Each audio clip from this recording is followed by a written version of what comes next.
Hello, কে বলছিলেন? আমার নাম সিদ্দিক। আরে সিদ্দিক ভাই নাকি? চেনা আমার? আরে সিদ্দিক ভাই, আপনাকে চিনবো না ভাই? আপনাকে তো এমন কেউ নেই যে ভাই চেনে না। ছোট বড় বাচ্চা সবাই আপনাকে চেনে ভাই। আপনাকে তো এক নামই চেনে। আপনি তো সারা বিশ্বে ভাইরাল মানুষ ভাই। তো আপনাকে কিভাবে ভুলে যায় ভাই? আমার বাড়ি কই? ভাই আপনার বাড়ি তো দুপতলা। না না না না, দুপতলা।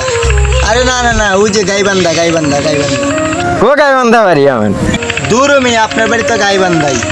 না, আমার বাড়ি গাইবান্ধা না, আমার বাড়ি নলডাঙ্গা। ও আচ্ছা, তাহলে আপনার বাড়ি নলডাঙ্গা। আচ্ছা সিদ্দিক ভাই, আপনি বলে ভালো হয়ে গেছেন। আপনি বলে 5 ওয়াক্ত নামাজ পড়া শুরু করে দিয়েছেন। কোন নামাজ পড়ি? আজ যে 2 মাস না গেল আমি নামাজ পড়ি না।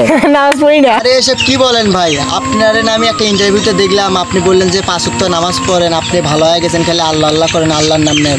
এসব কি বলেন সিদ্দিক ভাই? কি সাক্ষ্য প্রমাণ আছে তোমার কাছে? আচ্ছা দাঁড়ান, আমি প্রমাণ দিচ্ছি, এই দেখেন। এখন নামাজ টামাজ করে? হ্যাঁ। 5 ওয়াক্ত নামাজ? হ্যাঁ। নামাজ পড়ি। নামাজ পড়েন? হ্যাঁ। মানে আল্লাহ বিল্লাহ সব ঠিক আছে? হ্যাঁ। আচ্ছা, খালি আল্লাহ নাম। খালি আল্লাহ নাম? হ্যাঁ। সিদ্দিক ভাই, আপনি সত্যি নামাজ কালাম বাদ দিয়ে দিয়েছেন নাকি? না, আমি নামাজ বাদ দিয়েছি। আচ্ছা সিদ্দিক ভাই, আমি না তো বুঝলাম যে আপনি নামাজ বাদ দিছেন। মাথার উপরে যে টুপিটা, এই টুপিটা পরাও কি বাদ দিছেন? টুপি মাথার বাদ। তাইলে সিদ্দিক ভাই, আপনি এগুলো নামাজ কালাম বাদ দিয়ে ভণ্ডামো শুরু করছেন, তাই না? হ্যাঁ। আচ্ছা সিদ্দিক ভাই, যাই হোক, আপনি কি বিয়ে শাদী করছেন? না।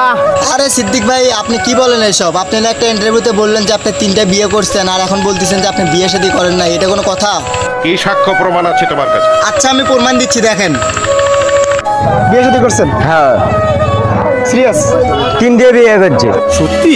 100% সত্যি? সিদ্দিক ভাই, দর্শকরা তো দেখলো যে আপনি 3টা বিয়ে করছেন। এখন দর্শকদের উদ্দেশ্যে আপনি কি বলবেন? হ্যাঁ বলেন। আমার ভুল হচ্ছে। ভুল হয়েছে? হ্যাঁ, আমার ভুল হচ্ছে, ক্ষমা করে দেন। একদম ঠিক আছে। কিভাবে বের করলে এটা? তার আমাদের এলাকায় একটা আধা পাগল আছে, তার বয়স 20 বছর, আর আপনি তো পুরাই পাগল। তো বন্ধুরা, এই ছিল আজকের ভিডিওটা যদি ভালো লাগে তো অবশ্যই একটা লাইক করুন, পেজ হলে ফলো করবেন, চ্যানেলে সাবস্ক্রাইব করতে পাশে থাকা বেল আইকন বেলটি ওয়াল প্রেস করে দিবেন, যাতে এরকম মজার ভিডিও সবার আগে দেখার জন্য। তো বন্ধুরা সবাই ভালো থাকবেন, টাটা।